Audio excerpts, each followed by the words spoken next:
Despite the intelligence community agreeing that Russia meddled in last year's U.S. election, President Trump has been reluctant to acknowledge that, even calling it a hoax at one point. But over the weekend, he seemed to finally acknowledge it and, in fact, couldn't stop talking about it, using it as an issue to go after his predecessor, former President Barack Obama.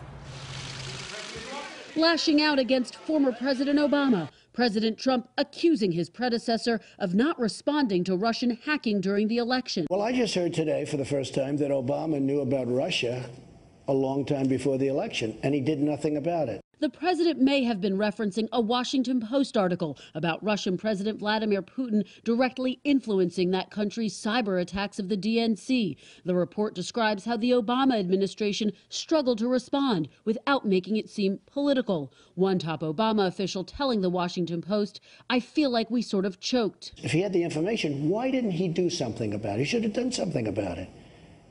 But you don't read that. It's quite sad. Over the weekend, the president also unloaded on Twitter, slamming the former president over the Russia matter in a series of tweets, despite the fact the previous administration announced sanctions against Russia back in December. With Mr. Obama saying he discussed the issue of Russian hacking with President Putin himself.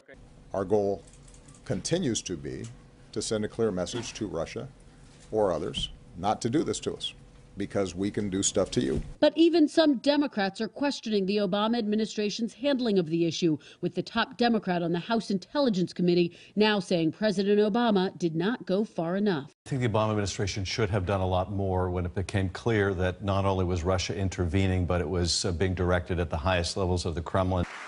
And while the president deals with persistent allegations that some of Mr. Trump's associates may have colluded with the Kremlin to win, Mr. Trump on Sunday tried to change the subject, accusing his 2016 rival of collusion, tweeting, "Hillary Clinton colluded with the Democratic Party in order to beat crazy Bernie Sanders. Is she allowed to so collude? Unfair to Bernie." The question for President Trump now, what will he do to prevent Russia or any other country from meddling in future U.S. elections? A number of lawmakers, including many of his fellow Republicans, want him to get tougher on Russia, to back a new round of sanctions, for example. All eyes will be on an upcoming meeting that he'll have with President Putin, slated for next week at a major international summit.